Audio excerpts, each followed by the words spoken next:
മുല്ലപ്പെരിയാറിൽ സുരക്ഷാ പരിശോധന നടത്തണമെന്ന കേരളത്തിന്റെ ആവശ്യത്തിനെതിരെ തമിഴ്നാട് സുപ്രീം കോടതിയിൽ മേൽനോട്ട സമിതി ഡാം പരിശോധിക്കണമെന്ന കേരളത്തിന്റെ ആവശ്യം പരിഗണിക്കരുതെന്ന് തമിഴ്നാട്. അരുണുണ്ട് കൂടുതൽ വിശദാംശങ്ങളുമായി. അരുൺ, എന്താണ് വിവരം?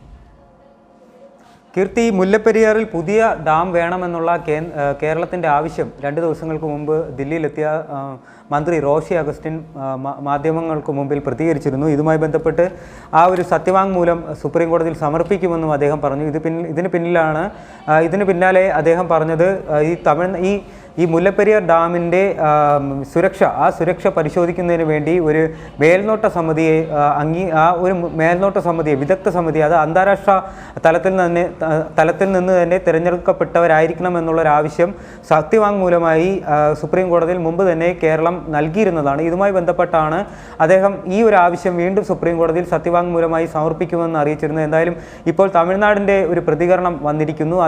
അവർ സുപ്രീം കോടതിയെ സമീപിച്ചുകൊണ്ട് ഹർജി നൽകുവാൻ ഇതിലൊരു നമ്മുടെ തീരുമാനം ആയിട്ട് സുപ്രീം കോടതിയെ അറിയിക്കുമെന്നുള്ള ഒരു നിലപാടാണ് ഇപ്പോൾ അറിയിച്ചിരിക്കുന്നത്. കാരണം ഇതിൽ ഇവർ പ്രത്യേകമായി പറയുന്നത് മുല്ലപ്പെരിയാറിൻ്റെ സുരക്ഷയുമായി ബന്ധപ്പെട്ട് ഡാമിൽ പരിശോധന നടത്തുവാനുള്ള അധികാരം തമിഴ്നാടിന് മാത്രമാണ്. ഇത് ഉന്നയിക്കാനുള്ള അവകാശം കേരളത്തിനില്ല. കാരണം ഇതുമായി ബന്ധപ്പെട്ട് ഉന്നത അധികാര സമിതിയെ നിയോഗിക്കണമെന്നുള്ള കേരളത്തിൻ്റെ ആവശ്യം പരിഗണിക്കരുത് എന്നുള്ള ഒരു തരത്തിലുള്ള ആവശ്യമാണ് ഇപ്പോൾ സുപ്രീം കോടതിയിൽ തമിഴ്നാട് ആവശ്യപ്പെട്ടിരിക്കുന്നത്. എന്തായാലും ഇക്കാര്യത്തിൽ ഒരു സമവായത്തിലൂടെ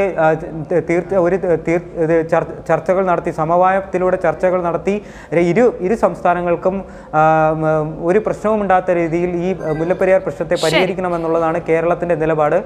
എന്തായാലും ഈ തമിഴ്നാടിൻ്റെ ആവശ്യം എന്തായാലും സുപ്രീം കോടതി പരിഗണിക്കുമെന്ന് തന്നെയാണ് അറിയാൻ കഴിയുന്നത്. കീർത്തി, ശരി, അരുണാണ് വിവരങ്ങൾ നൽകിയത്.